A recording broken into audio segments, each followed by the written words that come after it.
You know that feeling? Trying to get your head around finances, investing. It feels like swimming in jargon sometimes, right?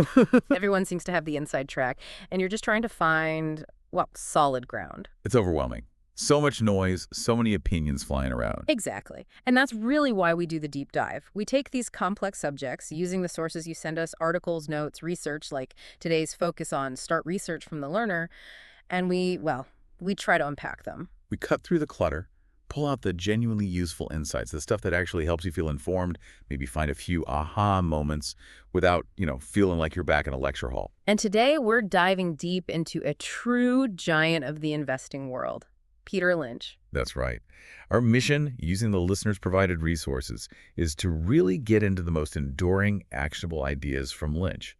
And crucially, how they hold up, how they apply to the market we're seeing right now in 2025. So we'll cover his background, his core investment ideas, how he thought about building a portfolio. And yeah, how you can potentially use his wisdom today. It's quite a journey. Okay, Peter Lynch. The name itself carries weight, but his story, it doesn't start on Wall Street. It starts with actually some significant personal challenges. Born 1944, Newton, Massachusetts. Right, and a major turning point came early.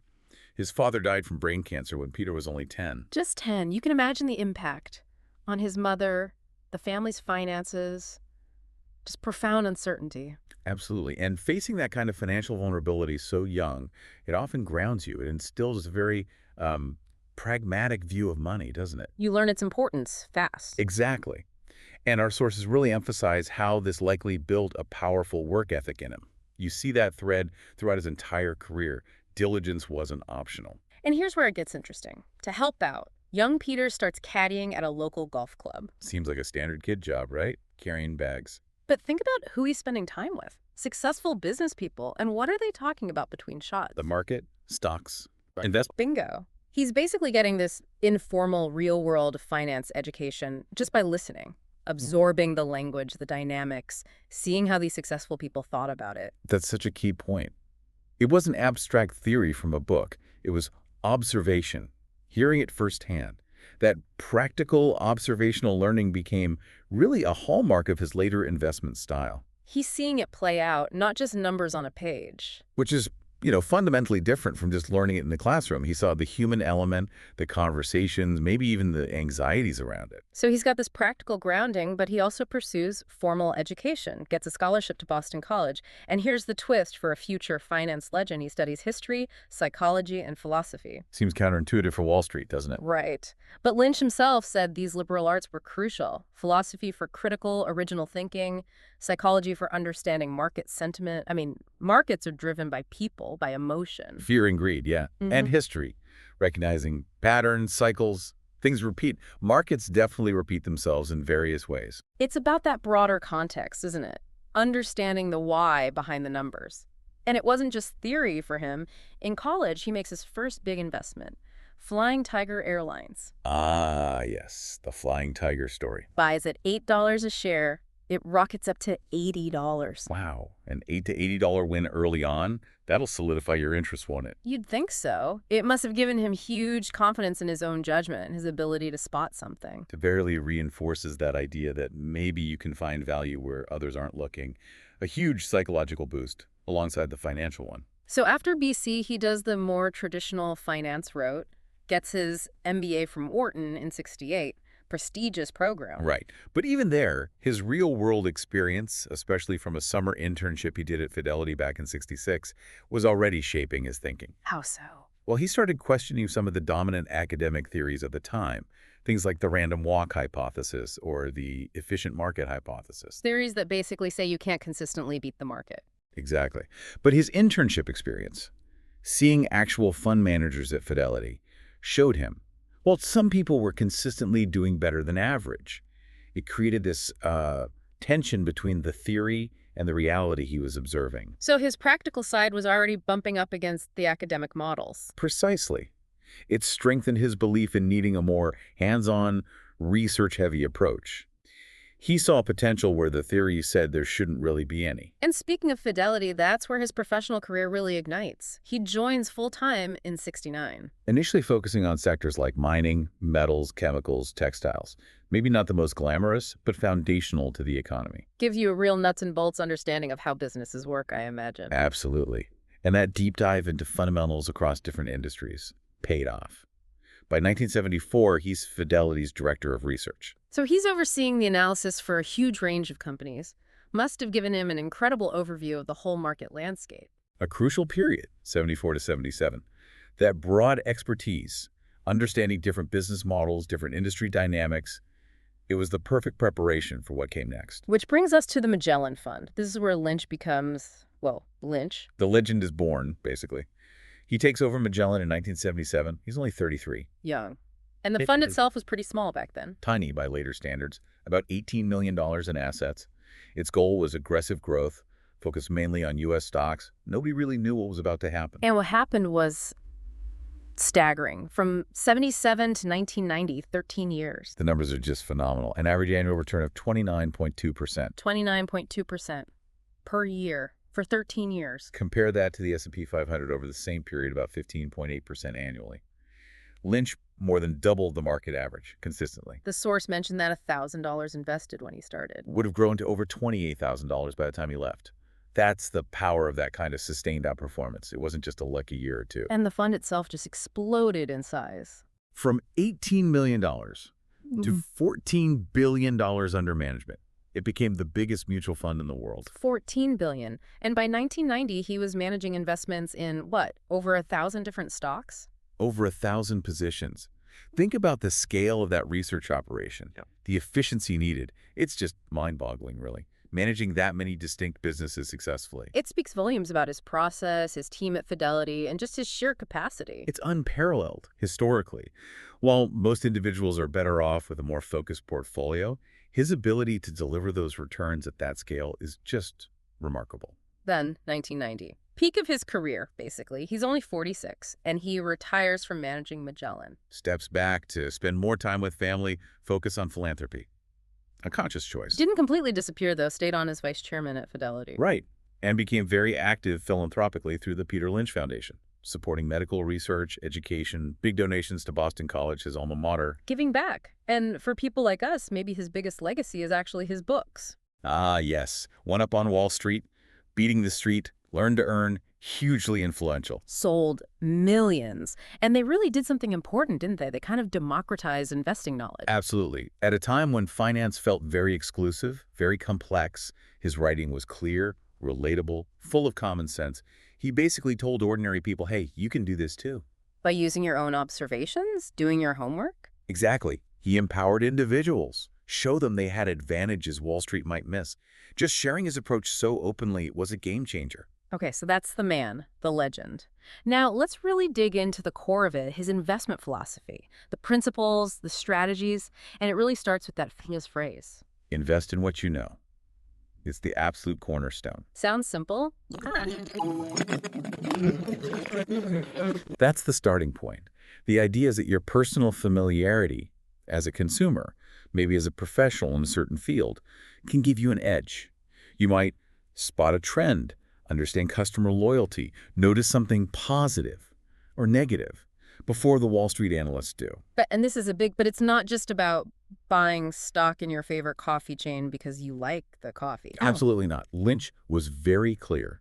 That observation, that familiarity is just the beginning. It's the spark. You still have to do the rigorous homework, the deep dive into the financials, the competition, the management. To use your local knowledge, as he called it, but then you have to back it up with serious analysis. Precisely. The personal experience gives you that qualitative insight, maybe an intuitive feel, but you must validate it with quantitative analysis.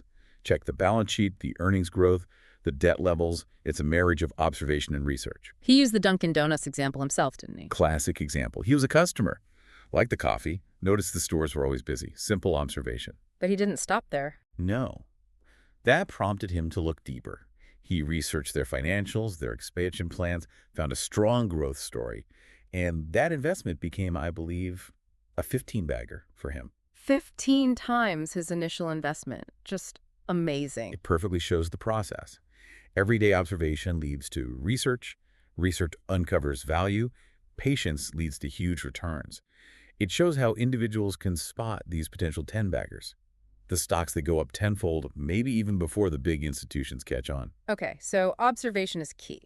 But how do you organize your thinking once you find potential ideas? That's where his stock categories come in. Right, the 6 stock categories. A really practical framework.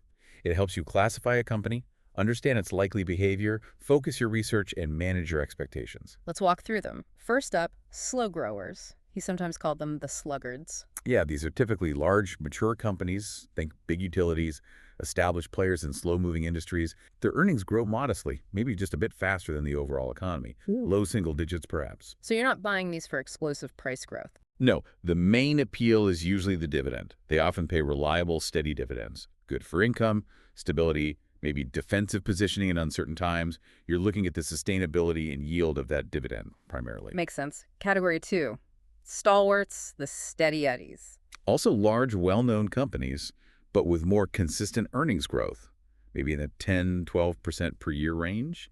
Think major consumer brands, blue-chip industrials. A bit more growth than the slow growers, but still reliable. Exactly. They offer a nice balance, usually. Moderate growth potential, plus often decent dividends.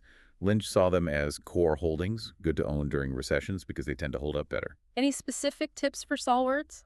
One thing he mentioned was watching the price. If a stalwart suddenly jumps, say, 50% quickly, maybe take a look.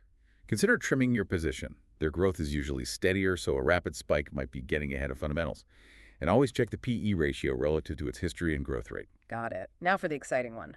Fast growers, the high flyers. This is where the potential for those huge returns lies. Smaller, younger, aggressive companies, often in rapidly expanding industries. Think 20–25% earnings growth, maybe even higher. And they usually reinvest their profits. Heavily. Little to no dividends often because they're plowing everything back into fueling more growth. This is where you find the potential multi-baggers. But There's always a but, higher risk. definitely higher risk. Yeah. Lynch looked for fast growers that also had high profit margins that offers a cushion.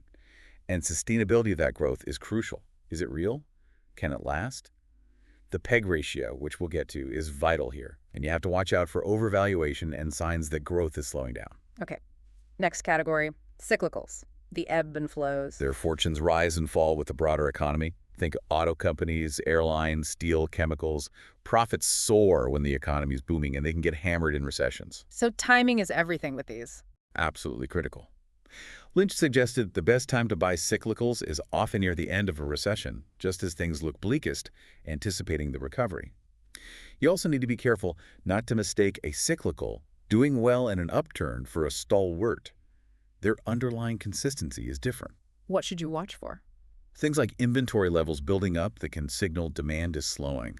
Understanding how their P/E ratios behave at different points in the cycle is key too. Then we have turnarounds, the comeback kids. Companies in trouble. They've hit hard times, maybe mismanagement, maybe industry disruption, but there's potential for recovery. High risk, high reward territory. Very much so.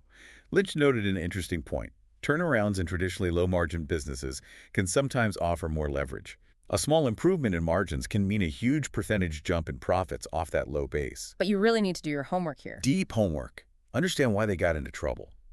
Is the turnaround plan credible? Does management have what it takes? And critically, is the balance sheet strong enough to survive the recovery process? Lots of potential pitfalls. And the final category. Asset plays. Yeah. The hidden treasures. These are companies where the value of their underlying assets, maybe real estate, cash, patents, even tax breaks, isn't fully reflected in the stock price. So the market is missing something. That's the idea. You're digging into the balance sheet, looking for hidden value, maybe calculating net asset value, NAV, or what the company might be worth if broken up. The challenge is, when will the market recognize that value, if ever? There's no guarantee. No guarantee at all. Patience is required, and the value might stay hidden for a long time. So those are the 6 categories, a really useful lens. But you mentioned companies can move between them. Absolutely crucial point. They aren't rigid boxes. A fast grower matures into a stalwart. A stalwart stumbles and becomes a turnaround candidate. Continuous monitoring, reassessing where your companies fit is key to using this framework effectively over time. It's a dynamic process. Okay, so beyond categorizing, Lynch championed a specific strategy for finding good buys, GATOP. Growth at a reasonable price. GRP. It's a hybrid approach, really, trying to find that sweet spot. Between what? Pure growth and pure value. Exactly. You want companies with above-average growth, but you don't want to pay sky-high prices for it. You're looking for growth potential combined with value investing discipline. It avoids the speculative. It helps you compare, say, a company with a PE of 30 growing at 30%, PEG 1.0, versus one with a PE of 20 growing at only 10%, PEG 2.0. Precisely. The second one looks cheaper based on PE alone, but the PEG ratio flags it as potentially expensive relative to its slower growth. It adds that crucial growth dimension to the valuation picture. He also had another variation, didn't he, involving dividends? Yeah, a less common one, dividend yield plus growth rate, PE. He suggested a result of 2 or more might be a bargain, while 1 was maybe poor value. It tries to incorporate income yield into the GARP idea. But GARP wasn't just about the PEG ratio, was it? He looked at a whole range of things. Absolutely. It's holistic. Yeah. He'd look at the PE relative to the company's own history and its industry peers. Was it below average? You wanted a consistent track record of strong earnings growth, not just a one-off spike. Balance sheet strength was key, too. Crucial. Manageable debt levels, looking at things like the debt-equity ratio. Healthy positive free cash flow was another big one. Cash is king, after all. What about management actions? He paid attention. Things like significant insider buying, executives buying their own company's stock, could be a positive sign. Same with well-managed share buyback programs. It suggests insiders think the stock is cheap or prospects are good. And profit margins. Consider them in context. High margins are generally good, especially for fast growers needing that cushion. But remember the turnaround point. Even low margins in a turnaround can offer more upside potential if they improve. So GRP is really this blend, quantitative metrics plus a real qualitative understanding of the business. That's the essence of it. The numbers help you screen and identify possibilities, but the final decision needs that deeper understanding of the business model, the competition, the management. It's not just number crunching. Which leads perfectly into the qualitative side. Lynch stressed that understanding the business itself, beyond the numbers, was just as vital, maybe even more so. Hugely important. That famous line, never invest in any idea you can't illustrate with a crayon. Love that. Keep it simple. Understand what they actually do. Exactly. How do they make money? What's their competitive advantage? Is it a strong brand, unique tech, a dominant niche, something hard for others to copy? That local advantage he talked about. And assessing management was big for him, too. He actually visited companies, met executives. He did. He wanted to get a feel for them. Did they have a clear plan? Were they sensible with debt? Were they focused on shareholder value? Understanding the company's story, their strategy, their vision was key.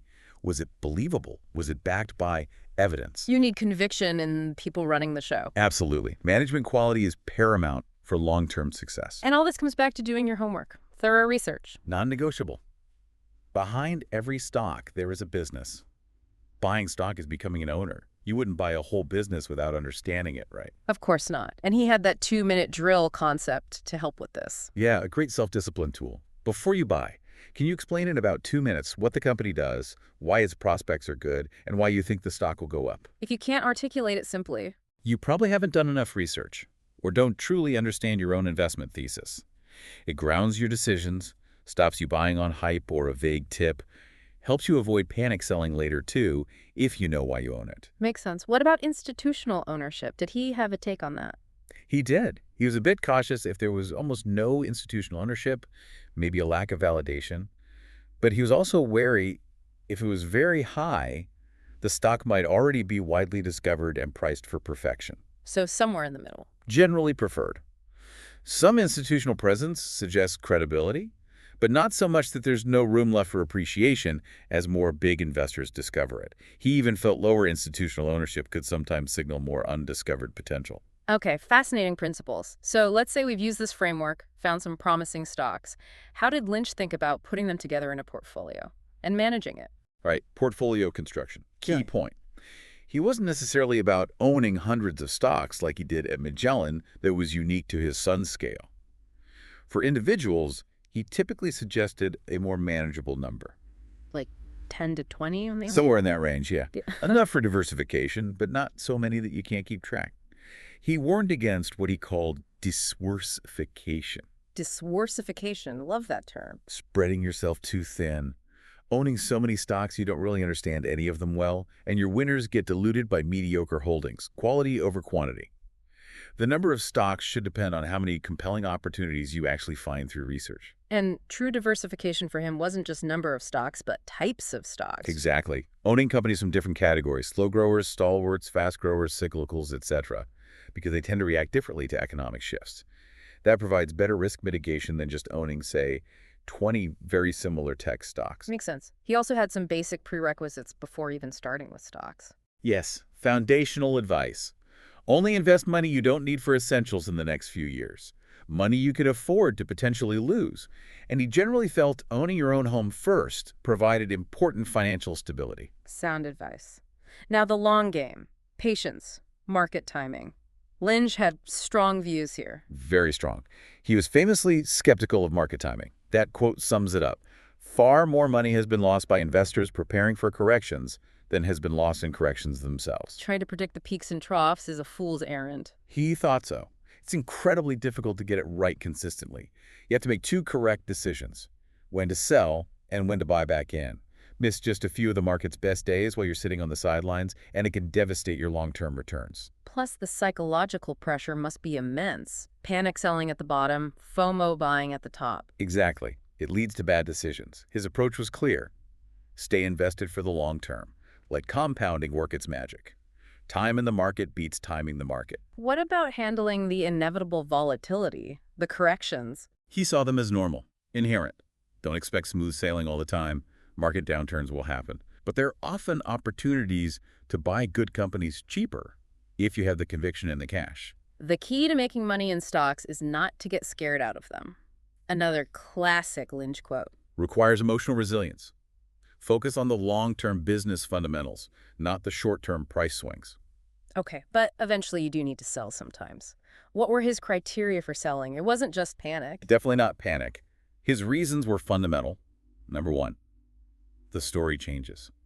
The original reason you bought the stock is no longer valid. Maybe competition heats up, management changes strategy, growth prospects fade. Or the fundamentals just deteriorate. Right. If the company consistently misses financial targets, if growth stalls, if debt becomes a problem, if their competitive edge erodes, time to reassess. Any other key reasons? A big one was finding a significantly better investment opportunity elsewhere.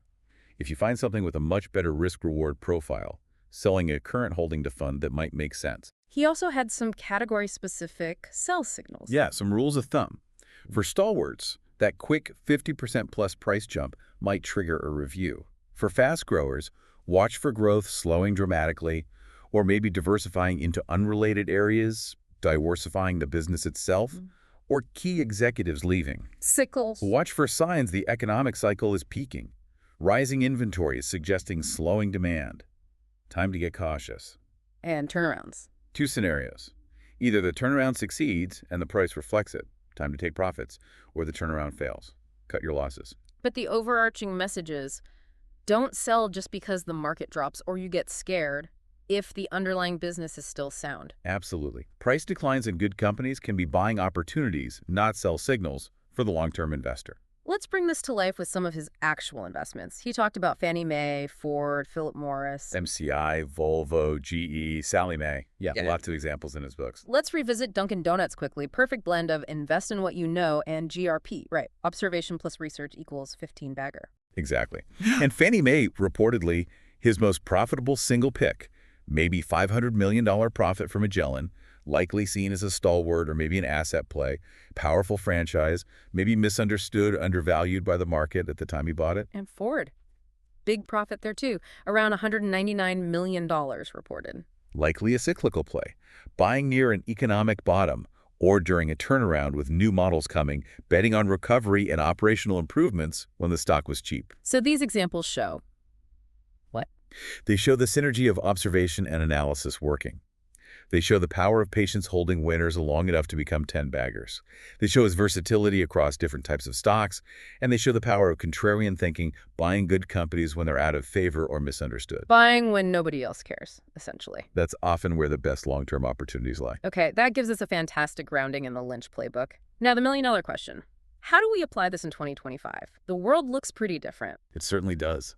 We need to consider today's landscape. Global economic growth looks Well, more moderate, according to Yeah. folks like the OECD, IMF, maybe even lower for the U.S. based on some forecasts. Inflation still seems sticky. Persistent inflation seems likely, maybe around 4% in the U.S., 3.8% for G20, and interest rates still uncertain. Potential for cuts, but the timing is anyone's guess. Plus, more policy uncertainty, trade tensions, tariffs, supply chain shifts. Sounds like a tricky environment. Favors solid fundamentals. Definitely. Strong balance sheets, pricing power, long-term perspective, and it makes market timing even more dangerous than usual. And we've got these huge trends reshaping things. AI, the energy transition. Shifting supply chains, deglobalization risks, the rise of private credit, these are massive forces. How does invest in what you know work with something like AI? It's complex. Good question. Maybe it means focusing on specific, understandable applications of AI within industries you know, or observing how AI tools are being adopted in your own workplace or daily life. It definitely means continuous learning is essential now. You have to expand your circle of competence. And finding BARC opportunities today? Still possible. I think GARP is actually more relevant in this kind of slow growth, higher inflation world. You really want to avoid overpaying for hype. Pricing power becomes a super important quality. Can the company raise prices without losing customers? Are there still job stocks out there? Seems so. Even recently, models based on Lynch's criteria were flagging names in traditional sectors like shipping, energy. Companies like Costamare, Dorian, LPG, Equinor, Ovintiv were mentioned by Validea's Lynch model in May 2025. Suggests inefficiencies and mispricing still exist. So how do we apply the 6 categories to today's hot sectors, like tech II? You could find fast growers, innovative software, specialized chips, if not too bubbly. Stalwarts, the mature giants integrating AI. Maybe cyclicals, semiconductor equipment makers, even turnarounds, older tech firms successfully pivoting. Fair. Fast growers potentially in biotech, late-stage drugs, high risk. Stalwarts like big pharma or established device makers. Maybe slow growers among large insurers. Need deep understanding here, though. Energy in the transition. A mix. Cyclicals, traditional oil gas like EQN, RVV, if valuation's okay. Asset plays, undeveloped reserves, fast growers, renewable tech, batteries fundamentals key.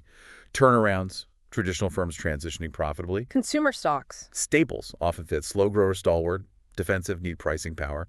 Discretionary stocks are more cyclical, sensitive to economy rates.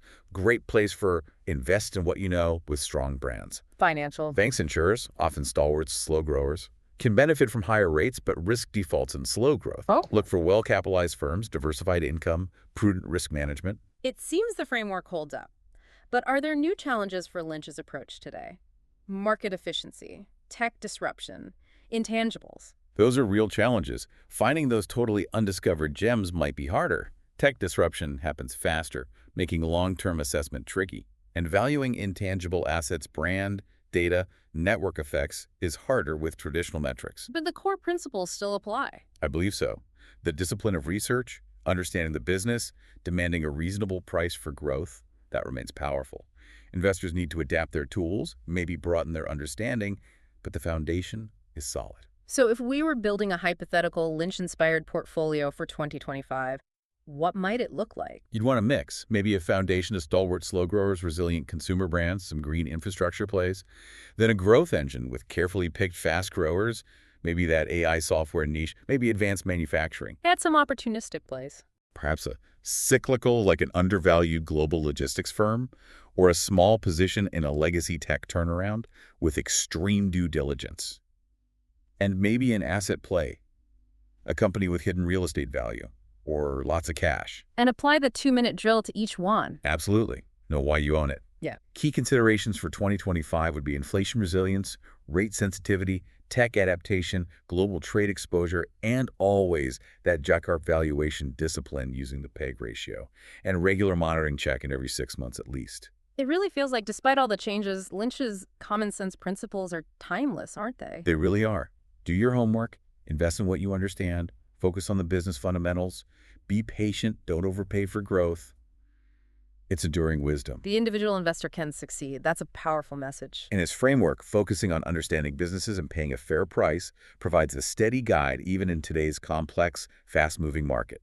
So, the final thought for everyone listening. What's the Dunkin Donuts of today? What seemingly ordinary company, what trend you're seeing every day, might hold extraordinary potential if you just dig a little deeper, do the research, and really understand it. What observations are you overlooking right now? That's something to chew on.